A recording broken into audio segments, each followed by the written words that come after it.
This is the Tan Talk Radio Network. Hey, this is Bobby Higginson from the Detroit Tigers, and you're talking sports with Randy Harris. You're hungry. Where do you go to eat? Berg Sports Barring.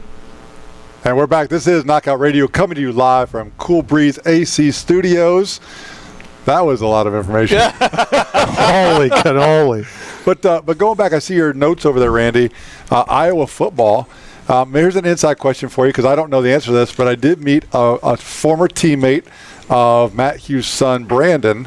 They were on the same wrestling team, but he has a different last name than Hughes. Is that deliberate, or is it, what's the reason that he wouldn't be Brandon Hughes? Hold on one sec. Say this again. So you met who? So I met a teammate of Brandon. A teammate, okay. Brandon Hughes, Matt Hughes' son, but he has a different last name. And a lot of celebrities do that because they want anonymity and they don't want to be. Well, it's not even that. It's like in the case of Ronnie Lott. Ronnie Lott had a son who played for the Tampa Bay Buccaneers, and he went by Ryan Neese. And Ryan wanted to earn it. He didn't want, everybody, it's Ronnie Lott's kid. It's Ronnie, so some do that. Just they want to keep it away and they want to earn it and feel like they earn it on their own. I figured since you knew Matt so well, I didn't know if you is there a reason behind it. I've never really asked him about his son, but let me send a text. There's been some issues, family issues with Matt Hughes ever since that train crash. Okay. Anyway, is Flagman on the line? Not yet. No, not yet. Speaking of trains, the Trump train's rolling in. The Trump train to save America. We're going to have like Randy said, a retired FBI agent on and talk a little bit about. I want to know who takes the blame for this. Is it the Secret Service? Is it local police? And Warren Flagg can sort of give us some color on that. However, I just find this whole story so unbelievable to me. I mean, apparently, like for 15 minutes, people were pointing up saying, "Look, there's a guy up there with a gun," and nobody did anything. More shocking than that, did you know Andy Milonakis was head of security for Secret Service? He was the lady with the gun He was the lady with the gun? Who was the one that dropped her sunglasses and had to go pick them up or something? The whole thing was... First day on the job, Well, and then I read, and I rarely do, but it's something about that they changed his team.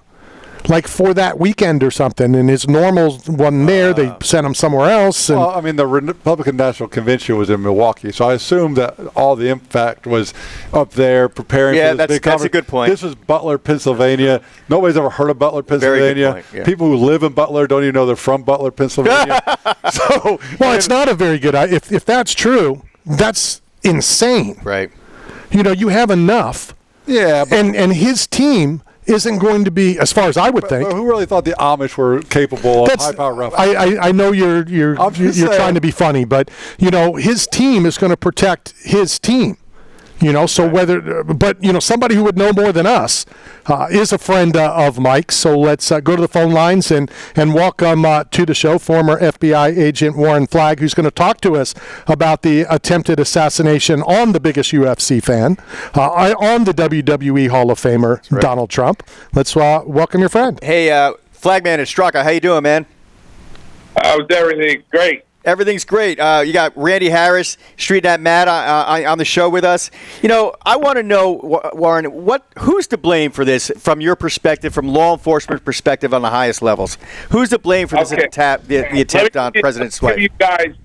Let me give you guys and your listeners a 2-second background. I did 27 years in the FBI. I served under Republicans and Democrats, Republican U.S. attorneys, Democratic U.S. attorneys, okay?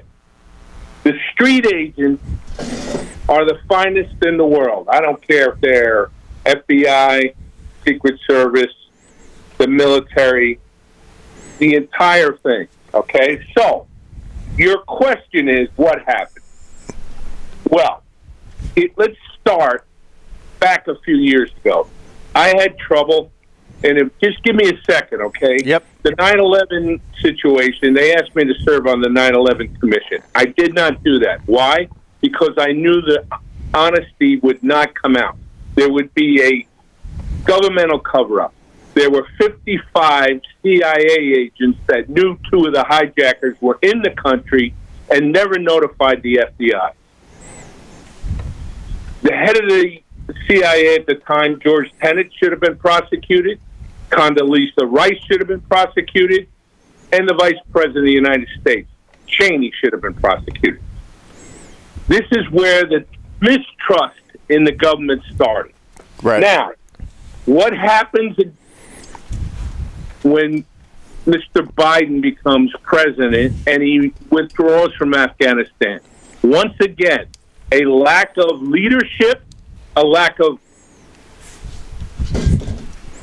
communication. We had the sniper, the Marine sniper had the bomber in his sight, and there was nobody to make the call. 13 people lost their lives. Now, nobody paid for that, meaning no higher up, no military, no nothing. Right. Now we fast forward to what happened on Saturday, okay? Once again, lack of communication. I waited 4 days. I can't wait to hear what the head of the Secret Service, who made the foolish statement to say the roof was too pitched for anybody to sit on it. Let me give your listeners this. There is an advanced team. There's an outer perimeter. There's an inner perimeter, and then there's the people that are right next to the President of the United States. Okay? There is an advanced team that knows what targets possibly could come into effect, meaning where is the most vulnerable situation. This is a farm field Right. with minimal buildings, okay?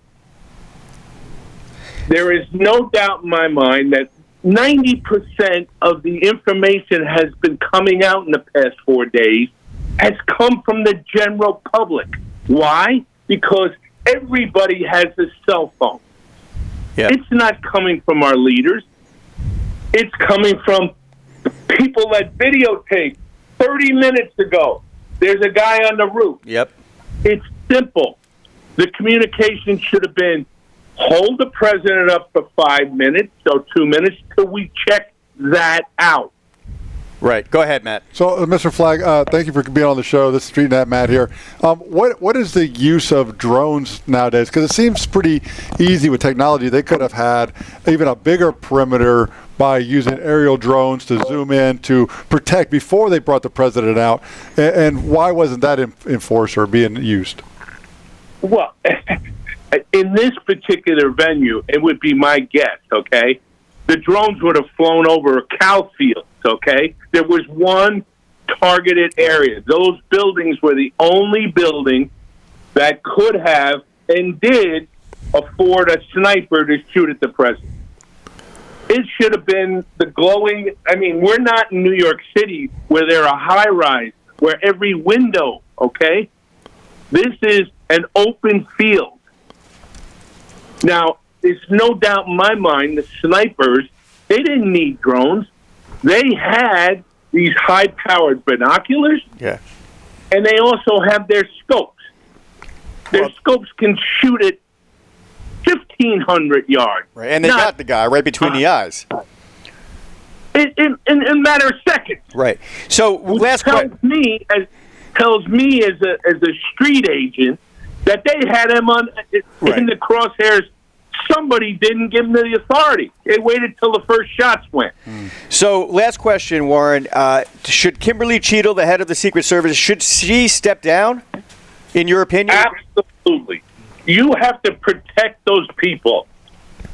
The way the Secret Service, the immediate detail around the president, they responded exactly the way they should. They threw their bodies there. They didn't know if there were other shooters. They didn't know if there were bombs. This guy had some sort of mechanism, and we're going to find out. She should have been transparent from the beginning. Warren, let me ask you this question real quick, and hopefully you can put all those lunatics out there. A lot of people think each side had something to do with it. A lot of clowns think that, the Democrats set this up, to take Donald Trump out. A lot of clowns think, and this is even more bizarre, that Donald Trump set this up to have him shot at. I know I'm naive, but I can't believe that anybody with any common sense would believe any of that. No, please, and your listeners, I want you to, all your listeners to understand this. This isn't a Democratic or Republican response, okay? There are way out left wings and way out right wings. I'm talking about the people that serve daily. There's no way in hell, excuse my language, that would occur, okay? All right, Flagg man. Thank you so much as always. It's always a pleasure talking to you and getting your insights and through your experiences. You're going to get, excuse me, guys, you're going to get more information on Monday when they start putting people under the gun. Start being transparent. Don't hide. We want to hear from the people that made those decisions.